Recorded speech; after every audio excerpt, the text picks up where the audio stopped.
we go. Stand by. 3, 2, 1. The thinking atheist. It's not a person. It's a symbol. An idea. The population of atheists in this country is going through the roof. Rejecting faith. Pursuing knowledge. Challenging the sacred. If I tell the truth, it's because I tell the truth. Not because I put my hand on a book and made a wish. And working together for a more rational world. Take the risk of thinking for yourself. Much more happiness, truth, beauty, and wisdom will come to you that way. Assume nothing. Question everything. And start thinking. This is the Thinking Atheist Podcast. Hosted by Seth Andrews. I mean, there's no doubt that modern science is really allowing us to stand on the shoulders of giants. I mean, it's a great time to be alive. We get to use technology to see things and explore things and know things that many would have thought impossible just a few decades ago. There is no disputing the fact that Charles Darwin is responsible for the foundations of evolutionary science. But the Great Courses Plus lecture by Dr. Scott Solomon, it's called What Darwin Didn't Know. The modern science of evolution builds on that foundation. I mean, imagine if Darwin was alive today. Imagine if he was part of these conversations about the genome and the potential to edit the genome and the moral challenges surrounding direct human interjection into our genes. How things like outer space exploration might affect the evolution of any life in this new environment. I mean, it's such a good series, and it's one of thousands of lectures at the Great Courses Plus on subjects that pretty much run the spectrum. You can learn a foreign language or take a class about law that doesn't require you to actually be a law student. Get into the science of wine, or learn business skills to help you out in the workplace. So much more. The Great Courses Plus streams right to you whenever and wherever you want it. I know you're going to love the Great Courses Plus, and right now my listeners get a free trial with unlimited access to the entire library. So start your free trial right now. Go to thegreatcoursesplus.com/Seth. That's thegreatcoursesplus.com/Seth. Today's show is kind of a panel show. I have 4 special guests, but also interspersed amid all of the conversation we're going to have about tactics and whatnot. I'm going to play some clips, several clips of street epistemology in action, drawn from various websites and YouTube pages and streetepistemology.com, etc., where you can actually hear some of these exchanges as they have happened. And they're fascinating to listen to. They're very revealing and interesting. So lots of good stuff on the broadcast today. The word epistemology is sort of this impressive sounding multi-syllable word that we like to toss around in these discussions. And I just wanted to find it here at the front end. We're talking about the study of knowledge. How do we know what we know? Right? How do we come to knowledge? The philosophical study of the nature, origin, and limits of human knowledge. This is what epistemology is. Well, street epistemology is something that was introduced in a book called A Manual for Creating Atheists by Dr. Peter Boghossian. And Anthony Magnabosco took this concept, rooted in the book, and he started to put it into practice on the street, having these street epistemology discussions, using the Socratic method, using questions to try to get people to examine how they came to their beliefs, almost always religious beliefs. They'd just go out with cameras and he'd find somebody and just start talking to them, document the encounter, and post it to YouTube. Well, the idea of street epistemology has exploded. And there are a number of street epistemologists out there who are engaging in these types of discussions. There have been workshops, street epistemology workshops, teaching people how to engage in this way with the people in their own lives or people they meet on the street. And so this broadcast is a conversation with 4 specific street epistemologists who are out there engaging in their own circles. They have a background in this. They have experience in this. They have seen what is working for them and what is not. And using their experience, the rest of us can perhaps benefit in our own lives when we're out there having conversations about how do we know what we know? How do we come to knowledge? I've got Linda. She is from Finland. She was actually a skeptic at a very young age. Like at 6, she had already sort of rejected superstition. So she was never religious in her own life. She's always been interested in the pursuit of knowledge. I've got Reed. He lives in Los Angeles, the product of a Southern Baptist family. It was a comparative religions course and some time in college with an atheist roommate that brought him to a rejection of faith. I've got Ben, who is in South Africa. He was raised in the Dutch Reformed Church. He was a devout believer till he was about 20 years old. Today, he is a believer no more. And then a gentleman who goes by the moniker Everyday SE. And of course, SE stands for Street Epistemology. Everyday SE lives in Utah, Christian for the majority of his life, and ultimately walked away from religion. And these 4 people are actively engaged as street epistemologists, joining me now for a conversation about how to change minds out there, perhaps even our own. Linda, Reed, Ben, and Everyday, thank you so much for being here. Thanks for having us. When I first came out of the faith, I remember some of the first discussions I had with believers. And I'll just be honest, I mean, they were failures. Like I wasn't convincing anybody.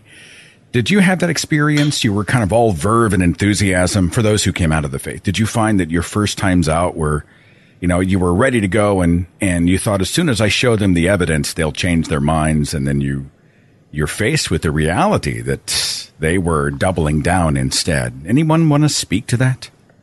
This is Everyday. I'm out here in Utah, so there's a fundamentalist Mormon religions here, and basically just coming out with facts is really counterproductive here. People have what they call a testimony of these beliefs, and when you confront them, they take it as a personal attack. And my first goes, when I first became that angry atheist, where I just wanted, no, this is a fact, they came back at me. Anything I said was counterproductive because they just thought I was personally attacking them. I'm Ben here. So my experience was very different. I more became an apatheist when I lost my faith or decided to move away from my faith tradition. And in our culture, it's really not something that you do speak about. It's almost unheard of that you would find an outspoken atheist. And what I did find important in my life is to discuss ideas that I found meaningful.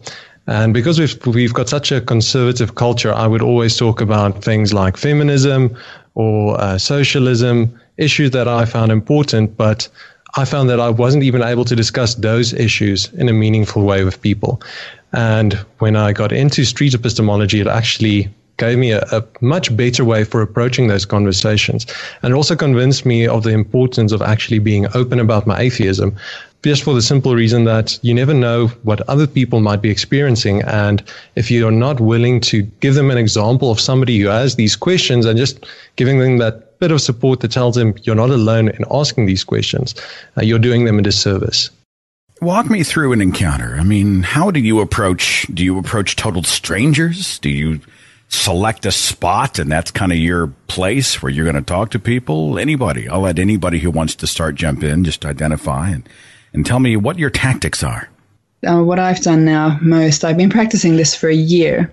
And for me, it's been mostly family, friends, and acquaintances, and also pure strangers that I meet. So it's not like I go and put on my SE hat and then I'm like, now I'm going to do SE. I strike up quite natural conversations about anything, but I am using what I have learned from SE. And that would be to repeat back what people are telling me so that they get to hear what they are saying and correct it if I got it wrong, which I think is really important for good communication. And then I ask questions about it, and I go with the person, the interlocutor, the person who I'm talking to, with their definitions, and ask for clarification about them so that we are both understanding what it is, in fact, we are talking about. And then go from there and try to get to the reasons they believe what they believe, and then what their method is, how they concluded it to be true, if they indeed believe it to be true. Some conversations kind of get stuck on the whole, what does truth really mean? And those are really interesting conversations as well. Reed, walk me through your approach. Sure. I'm sure people have heard of Anthony Magnabosco. He is one of the first people who actually went out and recorded SE conversations, and I do something very similar to what he does. Since around the summer of 2016, I would go out to here in Los Angeles to a public park and set up a table with some chairs and a microphone, some cameras, and I just have this sign that says, "What do you believe and why?" 5-minute interviews, and I just sit there and let people come up to me, and I let them pick really any topic, but religion or spirituality topics are usually very common, and I do it that way. Are feelings a reliable way to have confidence in a God like this? I would say so. Okay. If you've ever worshipped, I mean, when I worship, you just get this joy that no one else can experience unless you get it. Like, it's just a joy. And joy is different than happiness. Yeah. Joy it's something that doesn't just go away. Happiness, like, can come and go, but joy is an internal thing. If someone from another religion came up to the table and said that believing in their God gave them joy and that they have really good internal feelings about that God, is that a justifiable way to come to that belief just by going off feelings for that? No. I would say that's awesome. I would say that's cool, but check out what I have to say. Yeah. Check out. If it's not reliable for them, why was it reliable for yourself?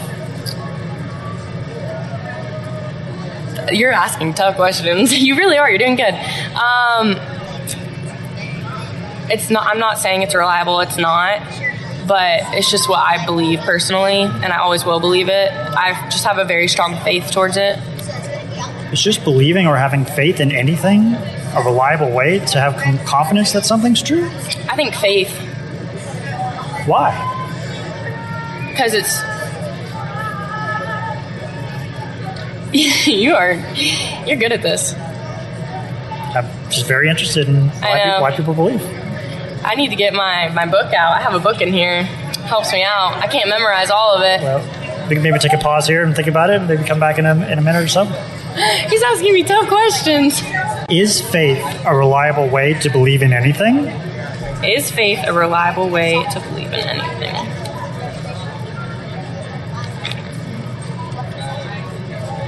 I think it is, but I don't have a reason why. It's just what I believe. Just what you believe. It's just what I believe, and it's always going to be what I believe. I don't care if I don't have good reasoning. Okay. Well, we can leave it there. Thanks, Tia, so much. Okay. Do you inform them they're being recorded? Do they have to sign a waiver or something? Or? I ask if it's okay if they're recorded. Okay. It's very obvious. There's cameras and microphones right there in front of them. I wonder if anyone ever watches the end product of those conversations after it's over. They're like, hey, let's go find that guy's channel. Does that ever happen to your knowledge? I'm sure it's happened. I have cards that I give out to people with my channel name, and so far I haven't had any issues. All right. Every day, do you have an approach when you deal with people, and how do you set it up at the front end? Well, my approach is a little different. I do more like what Linda does, in that I don't go out and start SE conversations. I just have organic conversations with people. And when they bring up some kind of claim that I may find interesting, that's when I don't want to say go into SE mode, because I try and keep it really lighthearted and a friendly conversation. But then I'll kind of go in and trying to investigate that and see where they're coming from, get their definitions, just so that I'm not talking past them. I want to make sure that I'm talking with them. The way that I look at these conversations is that it's not a debate. It's not an argument. I just want to go in and hopefully both of us will learn something from the conversation. Do you use a time limit at all? I know the street epistemology model is to not try to, eat the whole meal in the first sitting, but to go in and actually begin, put your toe in the water, but not overdo. Is there merit to that? Do you follow that? Yes and no, in that my conversations I'm not producing any content, so I'm just having this conversation.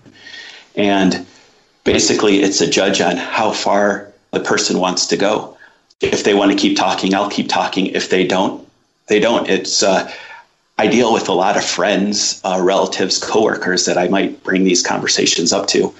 And, I just have to judge and see where they're going. And there's times where if I see that somebody's getting really irritated or doesn't really want to answer the questions, I'll just stop right there and change the subject because I have to continue having a relationship with most of the people that I'm talking to. You got to resist the temptation to go in for the kill, right? If you see them starting to squirm, that would be some of our instincts, right? Yeah, exactly. Sometimes you just got to let them sit there. And sometimes I'd love to take the conversation a little bit further, but I can see they're having that what you call spider on the ceiling moment. And you just say, well, this might be a good time to end the conversation here just for today and let them think about it maybe a day or two before you come back to it.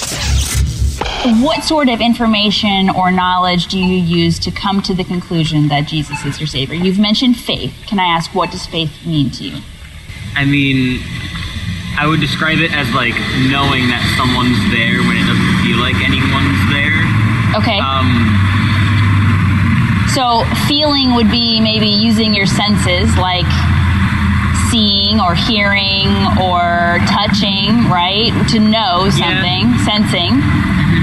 So you have the feeling that somebody's there without, or you know that somebody's there, but without using your senses. So what other sort of information do you use to know that somebody's there without that feeling or sensing that they're there? God.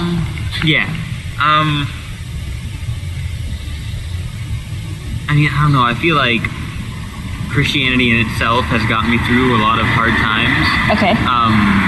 Like with myself and how I feel about myself and things like that.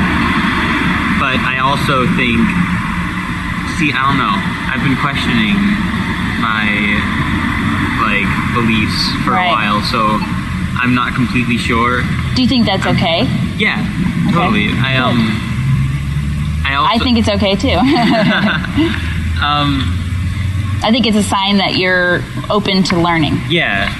Ben, you said that people don't really talk about this stuff outwardly, overtly in South Africa. So how does a street epistemologist approach these conversations if it's kind of not done? That was one of the most worrying things for me when I first went out. I just thought that I'm not even going to be able to get anybody to stop to speak to me. And I was pleasantly surprised. My reception has been very good. People are more than willing to discuss these issues. I mostly speak to young people, so I go to a university close to me, and I think they're a bit more open to talk about these things, and they really enjoy the interaction, typically because the questions are usually questions they've never even heard before. What I do like about Linda and Everyday's responses is I think there might be a misperception that when you want to do street epistemology, you need to strap a GoPro to your chest, you need to go out and jump on strangers. And I think these examples that we have online of videos from Anthony and Reed and my humble contributions, they're really just a little drop in the bucket of all the AC conversations that are happening. It's important that people realize that the skills that we use in AC, the ideas that we're trying to convey, are actually usable in your everyday life. You can have these conversations with those nearest and dearest to you, and I think you will find them to be very positive. So if you had to describe street epistemology over coffee to someone, and we'll say someone is everybody in the listening audience, how would you describe it? How would you sort of frame this for everyone? And I'll let whoever wishes to answer the question. Imagine somebody has a very, very untidy room, and you want to help them sort this room out. You're not going to go into them in there and scream at them and tell them, look at how this place looks. How can you even let this happen? You need to go and kind of lead them in a process, help them figure out how can I organize this place to get it into a situation where it makes more sense, it's livable. What I found in my conversations is that the idea of why do I believe something? It's not intuitive for people to ask that question. They look at the people around them, they see that they have beliefs, and that might be enough to convince them that this is something that I should probably believe. Everybody around me believes it. So just by asking these questions and creating an environment where somebody feels safe to discuss their opinions of you, to discuss how they arrived at their belief, you really will find that you can have a meaningful interaction just based on those two principles. What kind of questions are we talking about? Anybody? Well, clarifying questions. Like, I think people can have really fuzzy thoughts and even have fuzzy definitions to the words they have. So the kind of tidying the room thing in a street epistemology situation would be to get the clarification of the thoughts.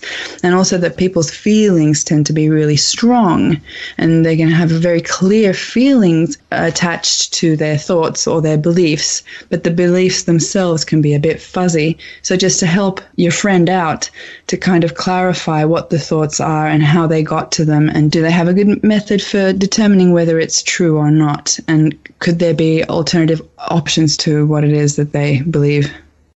I think the main three categories of questions are what questions, why questions, and how questions. What type of questions is the clarification questions. The why is just trying to find the reasons, the justifications for whatever they believe. And the really interesting part, the majority of the SE conversations take place in the how category. And those are kind of split between defeasibility questions and outsider test questions. Defeasibility means trying to figure out ways to test your justifications, to figure out how you could be mistaken about your reasoning. And then the outsider test questions relates to outsider test for faith from John Loftus. And that's trying to compare your justifications as in an outsider perspective to see if it would hold up in that way. So someone says, I know Jesus is real because I feel him in my heart. And so you say, okay, so if an Islamist says that they know Allah is real because they feel him in their heart, you would be willing to accept that. Would that be that kind of outsider test question? Exactly. Okay. Every day? Yeah, I would ask a similar question like that, or maybe even ask what the feeling that they feel is exactly. Like, what is that feeling that you're feeling? Because some people, that comforting feeling or that burning in my bosom or whatever, just so I understand what they're meaning. Could you be holding a belief that makes you happy, but might not be really true? I feel like it's true to yourself, and that's all that's really important. Do you really live that way? Yeah. Do you? I mean, as long as I feel it's true, like, why should I believe, I don't know, why shouldn't I find my truth in what I believe and that make me happy? Why shouldn't everyone do that? I'm really thirsty right now, and you're actually holding my water bottle. Yeah. That's true for me. Okay. That makes you happy. Doesn't make it. You stole my water bottle, so I stole it. I mean, it wasn't yours. It was mine. But that's if it was true for me that it was actually mine, would it make it true? You're probably just a little. That would make you maybe a little off.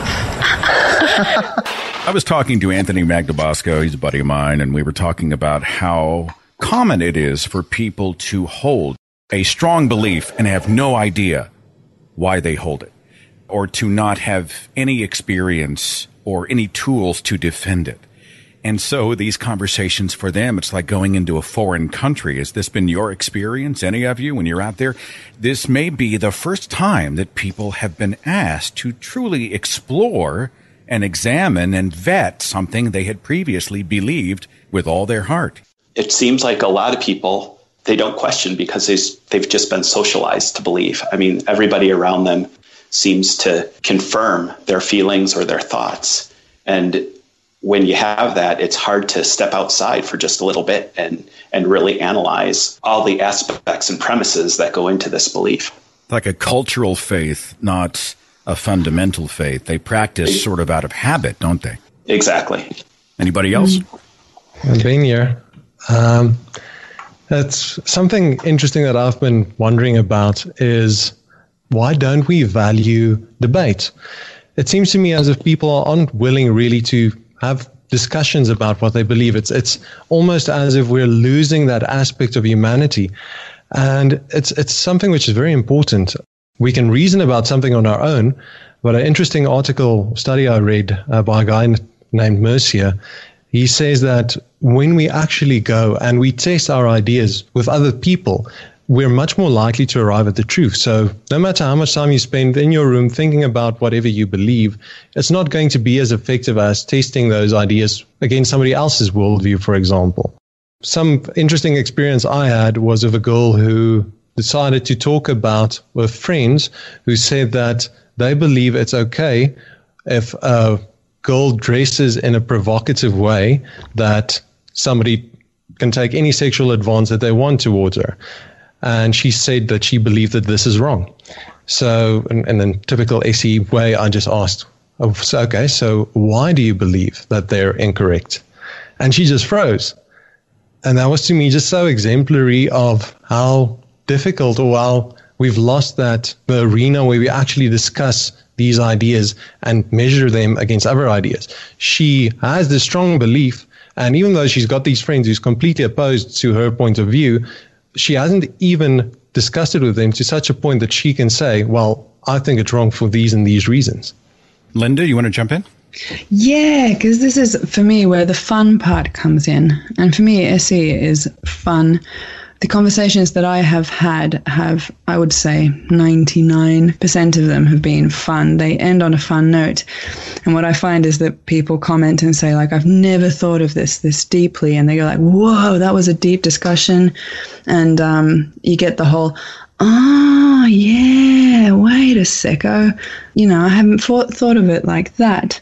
So I think people appreciate the contact they receive when you have conversations using SE techniques where the SE practitioner, so to speak, I don't really like saying that, when I am truly interested in what another person is saying to the point where we are talking about the same thing, and then asking gentle questions to open it up and to discover what the belief is about, what the other options could be, what the methodology is, and all that. It's a fun way of connecting with somebody else. People go away smiling and they want to come back for more, is my experience. If you approach them as a human being with genuine empathy and concern and a desire to have dialogue, that's the case. But I think if someone enters SE with the wrong frame of mind, or they're too aggressive, or maybe they get frustrated by the lack of foundation behind many of the beliefs, I can see. I mean, do any of you ever get frustrated? Do you ever just think, oh, God, you got to be shitting me? Does it ever happen? For me, it doesn't happen. It comes to the same thing. It's not about being wrong or right. It's about learning together. Like, I could be mistaken too, and if somebody I'm talking to has what they proclaim to be the truth, then I want to know about it. But we need to assess what standard of evidence we need to be convinced, and can I be convinced by the evidence that this other person is convinced by? And it doesn't have to be combative. And at the end of it, we might just realize that we have different standards, and then they might go away thinking about it like, hey, that Linda person had a kind of a good point there, maybe. I'm so glad you brought that up. I mean, when you walk into an encounter, the mind that is changed might be your own. And yes, when you are approaching this honestly and in goodwill, good faith, you allow for that possibility, right? You aren't a closed system. Yeah, and this just makes me think of a feedback I got yesterday when I was doing some SE, because I do it out of habit now almost all the time. I don't even know, like, is it an SE conversation or is it not? But I got feedback that I was just as critical towards my own opinions as I was to the people who were in the conversation with me. And I think that's the whole thing. Yeah, I agree with that, Linda. I mean, that's my experience. I feel that when I'm having a conversation, that I want us both to get something out of it. And if one of us is getting defensive, we're going down the wrong path. You have to be critical of your own ideas, because if you have to set that example for the person you're talking to, if you're not critical of your own ideas, how can you expect them to be critical of theirs? Reed, I've had you on hold for a while. Did you have anything on this one? Yeah, I think a big part of this is like a shift in framing when we have these conversations. Very often the framing in these types of conversations is one of a debate, one of common enemy. They are them, we are us. And with SE, we're trying to make it more of a cooperative frame where we're both working together to find the truth. Do you communicate that to them? Hey, let's just try to figure out what's true. Do you use that type of language? I do use a lot of language that would indicate we're in it together. Like I say, how could we figure this out? Or how, if, a lot of inclusive, we're all in it together type of language for sure. Ben? I absolutely agree with what Reed said. He does it very well, in my opinion. What you can also, a benefit you can have with your interlocutor in SE isn't just giving them a question to go and wonder about. It also gives you an opportunity to set an example of how should we approach these type of questions. If you actually go and show that you've got an open mind, you're wondering about this, that might just be the trigger to actually prompt somebody else to say, wow, this is amazing. I never really thought that this is something we can do. And that might already give them something to think about. In just a second, I'm going to talk with my 4 special guests about some of the traps that people sometimes fall into when they're attempting street epistemology out there, and get some tools and tips on how you and I can better have these conversations in our own lives with the people in our homes, at our workplaces, in our neighborhoods, the people we meet on the streets. How do we have conversations about truth without having arguments about truth? We're going to talk more street epistemology next. There's been a lot of buzz out there about Dr. Steven Pinker's new book. It's called Enlightenment Now, The Case for Reason, Science, Humanism, and Progress. I'm a huge Steven Pinker fan. But, for some people with really busy lives, the 570-page hardcover can be a pretty big commitment, kind of intimidating. Fortunately for us, Blinkist has distilled the major points of Dr. Pinker's book into a 16-minute read, and it's available in digital print and audiobook format on Blinkist. Blinkist is the only app that takes the key takeaways from thousands of nonfiction books and it condenses them down into about 15 minutes. I mean, imagine finishing a Blinkist book in a single sitting or on a single commute or a 15-minute walk. 8 million people are using Blinkist right now, and with good reason. And the library is really diverse. Books on history, business, science, parenting, biographies, sexuality, so much more. Took me about 15 minutes. I finished the David Burkus book called The Myths of Creativity. It talked about ideas, how they're formed, how to foster creative thinking. It's a fantastic way to experience the books you want without having to bend space and time to enjoy them. And right now, for a limited time, Blinkist has a special offer just for this audience. Go to Blinkist.com/Seth to start your free 7-day trial. That's Blinkist, spelled BLINKIST, Blinkist.com/Seth to start your free 7-day trial. Blinkist.com/Seth.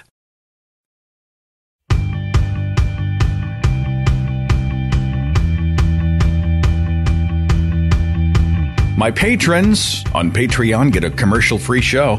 Every single week, they get the show a couple of days early, and your support is so greatly appreciated. If you'd like to become a patron, you can go to patreon.com/Seth Andrews, and you have my deepest thanks for that. Talking to a panel of street epistemologists, people who are just everyday people out there on the streets who are engaging people with the tools of street epistemology. I've got Ben, Linda, Neil, and a YouTuber who goes by the moniker Everyday SE. Anybody want to address mistakes people make out there, some traps they fall into? One mistake I think that I tend to make in SE is setting expectations that are too high. Somebody might watch a video or go study this up and think, I am now going to convert atheists all the way. And that's a recipe for disaster. SE is about small victories. So like Everyday mentioned, when you've got that moment where somebody is really wondering about something, they're staring at that spider on the ceiling, that is where you want to leave them. That is where you've already had that small victory, and that's something that you can build on later. But you need to give them the space to actually go and think about it. Do you give them a point of contact so that they might reach out if they had a question and wanted to talk again, or what? I do hand out cards. I think one of the challenges that I've had is when somebody goes and Googles street epistemology after like a conversation, for example, I think the top result you'll get on Google is Anthony's videos. The next two are apologetic websites describing exactly how street epistemology is the tool of the devil. So I think we're dealing with a bit of baggage, specifically because the technique is based on a manual for creating atheists. So what I've recently tried to do is to be much more open about where this is coming from, what my goals are, what my position is even, just to soften that blow if somebody decides to follow up, that it isn't that the shock that they feel that they've been misled by the conversation. I never do that nowadays. In the beginning, I thought I had an obligation to tell them to tell whoever I was speaking with that I was an atheist. And now I've found it to be just irrelevant, because by the end of the conversation, I could be a believer. And that's how I honestly feel about it. If somebody could present me with convincing evidence. I'm not too bothered about the title of Peter Boghossian's book anymore. And it's also the experience of having people leave conversations in a good mood and happy and feeling that there was somebody actually listening to them for the period of time that they speak together with me. And then I had another point there of a new thing that I've been noticing is that people also get really interested in what is this technique. So it's not just like, where can I see the video that I might be featured in, or in my case, most of my conversations aren't even filmed, but they ask about it. They say, could you please write that down for me? This is interesting. And I always encourage people to go out and learn it, because then they can have the same type of conversation with their loved ones, especially if there are differences in religions within the family or opposing political beliefs, like how to have nice Christmases and what's it called, Thanksgiving, and all these like family get-togethers, whether they be celebrated in a secular sense or in a religious sense, but how to have these get-togethers with family and have them be joyous, in lack of a better term, and where people can get along. We can learn this, we can teach it, and I think that's a good thing to remember. I'm wondering, how could we know if this belief was false? I don't think there's no way to know, man. There's no way to know. So that makes you less confident in it? It makes it not valuable for me. And the benefits I get from it? Right. Yeah. That's good.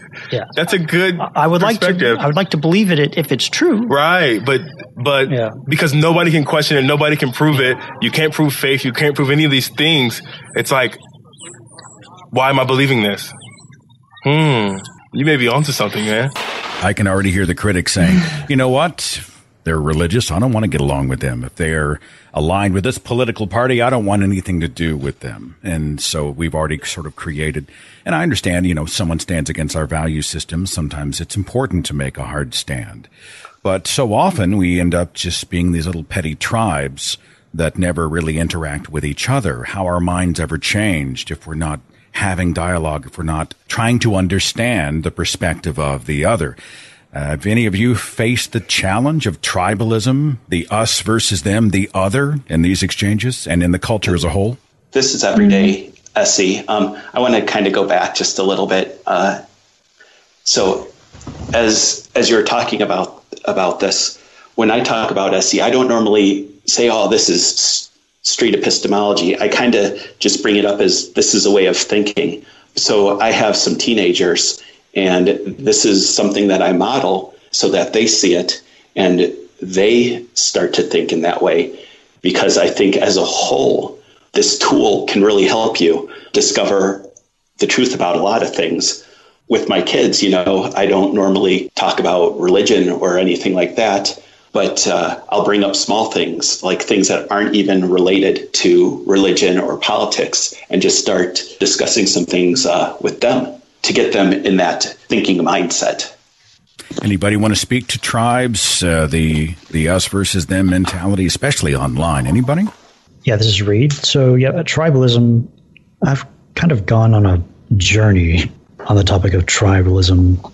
Back when I was in Atheists United, I've kind of thought, religion is the problem here, just people believing these things. And then I kind of went to tribalism. That might be just the root problem here with all these weird beliefs. And now I kind of think tribalism is, I think of it as both good and bad a little bit. Tribalism is kind of what makes humans special. It's almost the secret of our success in certain ways.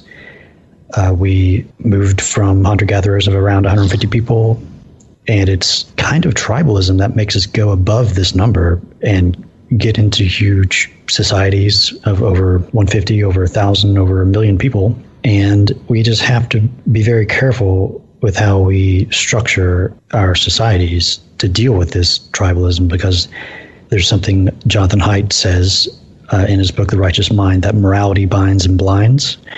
I think this relates to tribalism very much because we're in this moral tribe, a lot of us. We all have values, beliefs, and we're all in this battle with other tribes in the world, other cultures, other belief systems. And we need to make sure we remember that we are in a tribe ourselves. And some things we may hear that might make us angry or feel threatened is just a part of human nature. So we have to keep this in mind when we're talking with people about different beliefs. I just came to think of a conversation I had that had to do with race, and that was probably one of the conversations I had where I wasn't having that much fun. I can't say if the other person was having fun because it was in chat format. So reading body language, I think, is also really important for these conversations, also to gauge the sincerity of the people involved in the conversation. Because during chat, people can also just be there to provoke or had too many beers on a Friday night, which I have done myself. But I was in a conversation that had to do with race, and I did find that my street epistemology techniques were keeping me calm, and I just wanted to define again, what do we mean by race, and where do we draw the lines, and do we carry the sins? What is it with my religious language today? We get you. Of things that have happened in the past in a history that no longer exists today, although there is an aftermath of it. But what are we talking about, and who needs to pay, and what is the solution? And I think working through that conversation using SE was hugely beneficial, not necessarily for the person I was engaging with, but for everybody else that was there witnessing that conversation. And there were about 20 people. This was on Periscope. It's a live streaming app that happened. But that was a point where I was saddened by the conversation that it had to be had, but also relieved that I could continue the conversation. I think we actually at some point got somewhere to a positive place where there would be less polarized opinions and black and white thinking. So it is possible online when you're not seeing the facial expressions, the nuance in the voice. I mean, I would think it would be much, much harder if you're not in person. Yeah, it is much, much harder, but it is possible. But what I do on Periscope, it's I'm live streaming, so you can see my face, and I get people see me talking, and I read the messages that come up. I wouldn't say it's ideal, but the benefits there is that there are a lot of people. Well, a lot is relative, especially speaking to you, Seth Andrews.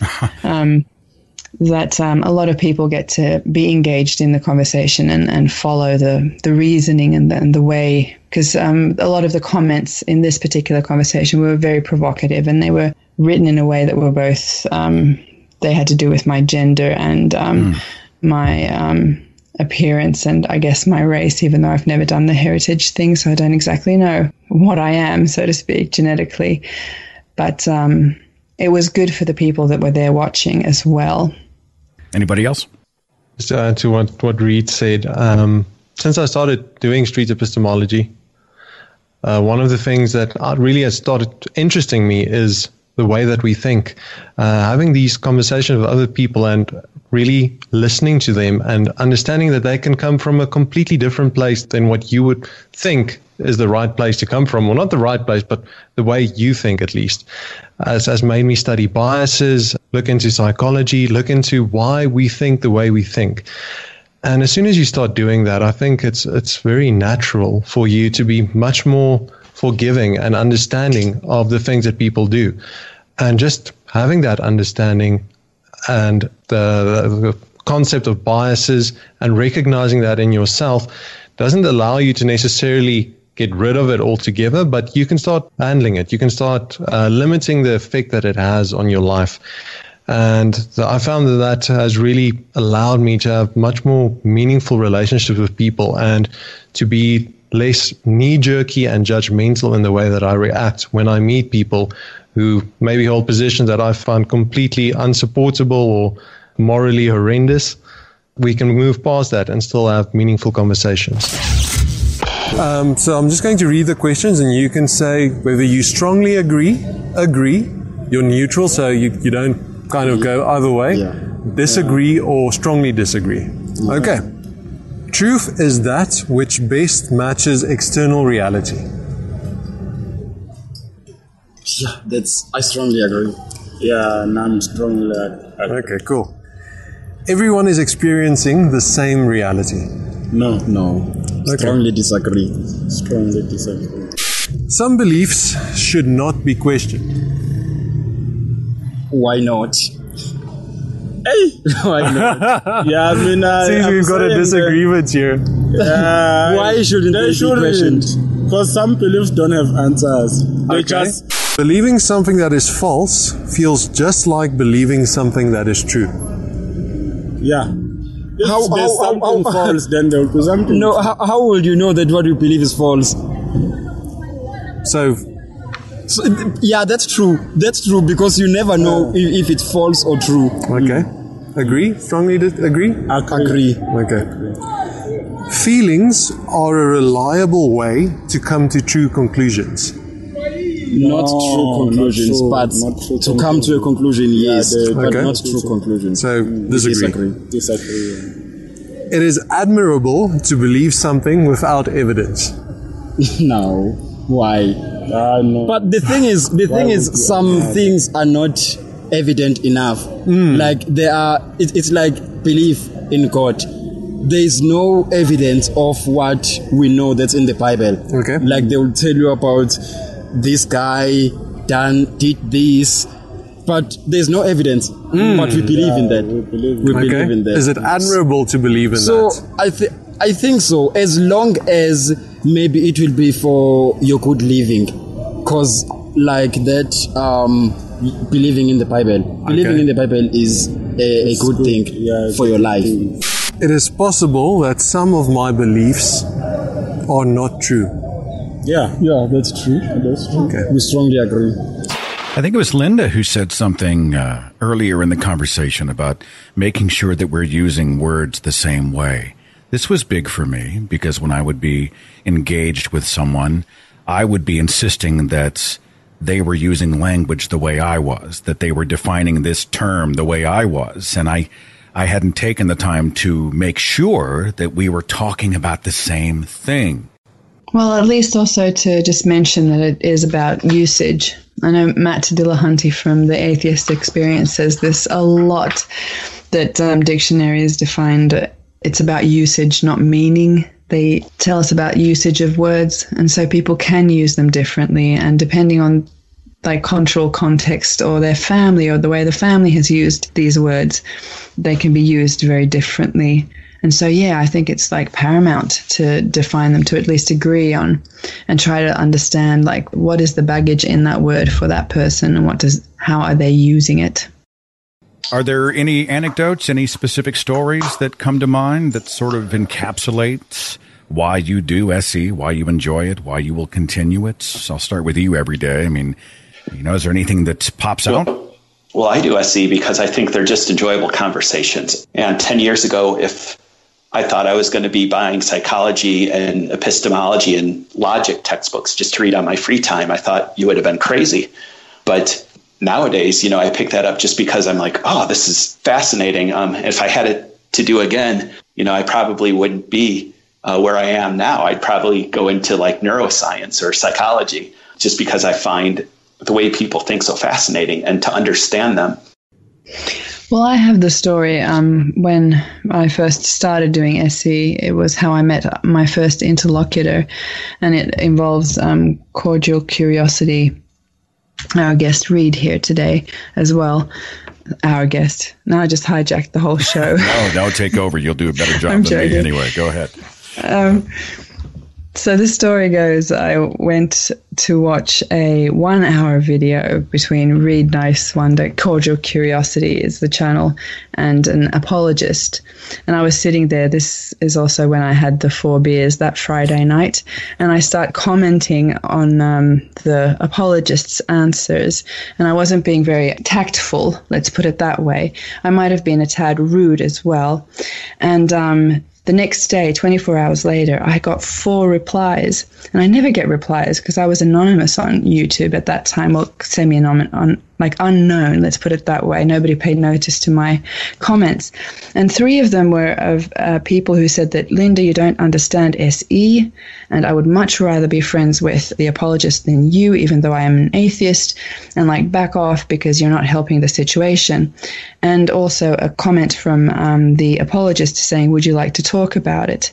And so that's how I started doing SE. So my first SE conversation was with that apologist. So it just goes to show that there is a better way, because I have had really successful conversations with this apologist since. Reed, do you remember this encounter at all? I remember the conversation with the apologist, Dean Meadows. I don't really remember Linda's comments. I try not to read too many of the comments, but yeah, that sounds very familiar, though. Yeah, but the great thing was that several people came and commented and said that you're not helping the situation, which made me think. And I had to think for 3 days before I responded to those comments, and also responded to the apologist saying that I would love to have a conversation with you. Would you be willing to do it as a live streaming hangout episode, which we did. So hurrah. Was it productive?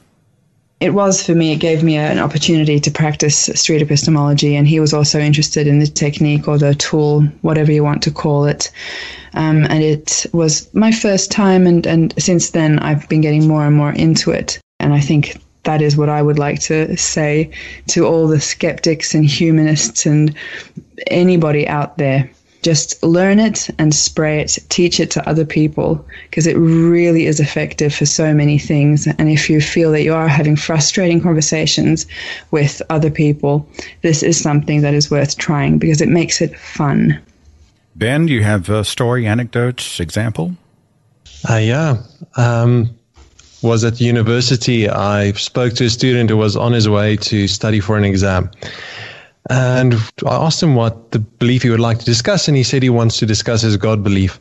And throughout the conversation, he hinted at this exam being a watershed for him, that he was struggling and that he had to get the strength from God to get him through this. He was sure if he can just pray enough, he will get through this exam. And we spoke about it, dived into it, and I asked questions related to how can we know if God is helping you? How did you determine in the past that your prayers were effective? And we were able to shift the conversation to be less focused on, this divine intervention that is going to get him through this exam and solve all of his problems, and through the conversation to help him realize that actually he doesn't really have such a good reason to think that he was receiving outside help or that it might change the outcome. But he realized that what he was able to achieve and how far he was able to get to that point was actually on his own merit. And he was very liberated by that idea by the end of the conversation. So for me, I didn't necessarily change his opinion or his confidence in the belief itself, but even just having that interaction in the middle of exams gave him that boost that he needed to be able to face it. When you study the Bible and you follow the teachings, then you tend to experience things that validate the teachings. The teachings, right? Okay. Could a person study any holy book, not just the Bible, but something else? I'm thinking like a Hindu studying the Bhagavad Gita or something. Could that woman study that book and follow those teachings and then have experiences that would confirm that her God is real? I can't say because I don't know about those teachings. I really, honestly, I can't say. I don't feel comfortable saying that because I don't know what it teaches. And so I can't say. I don't know much about that book either, but what I'm wondering is if there was a Hindu that were to walk up to the trail just now and give us the same reasons. I think they could use those reasons. Sure. They want to. Would she be 100% correct in her view that her God was real based on that method? I think if she based it on the method I gave you, yes. Oh. She would think it's true. Yeah. Would it be true in reality?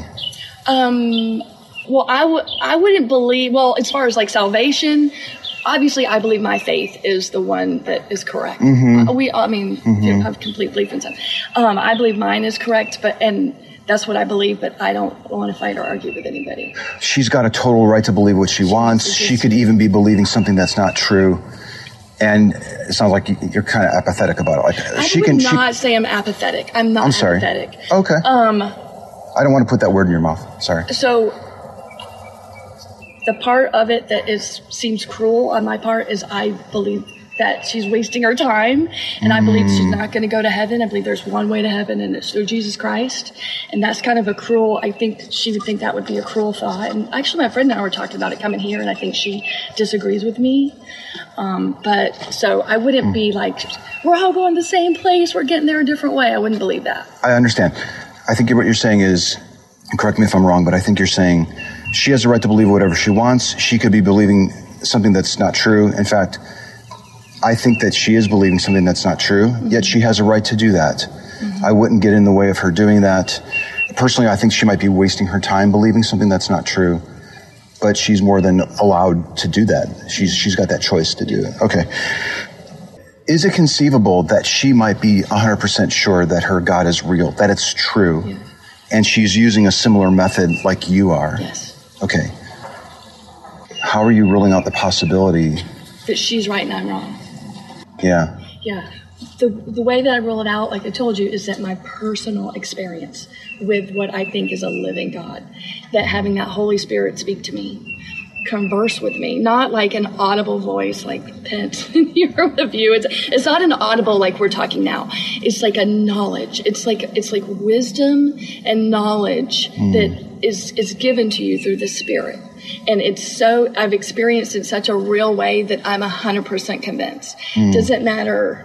You know what I mean? There's just nothing you can say or do that's going to change that because it's a personal experience. Yeah. Yeah, I think I agree. Like, I haven't had your experience. I have no idea what your experience is any different than what she might report. Right. I've talked to a lot of Hindus too, where they say, I can feel Vishnu in me. It's a confirmation that what I'm believing is true.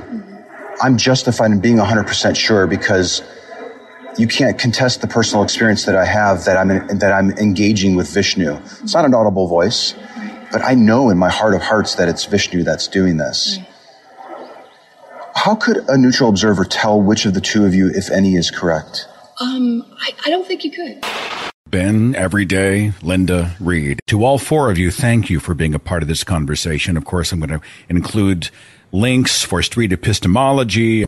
And I would encourage everybody to go and watch and listen and experience this stuff. Try it yourself, practice, and be a part of the conversations out there so that minds, including our own, can be changed for the better. Again, Linda, Reed, Ben, and Everyday, thank you all for being a part of the show. Thank you. Thank you, Seth. Thank you so much. Follow The Thinking Atheist on Facebook and Twitter for a complete archive of podcasts and videos, products like mugs and t-shirts featuring the Thinking Atheist logo, links to atheist pages and resources, and details on upcoming free thought events and conventions. Log on to our website, thethinkingatheist.com.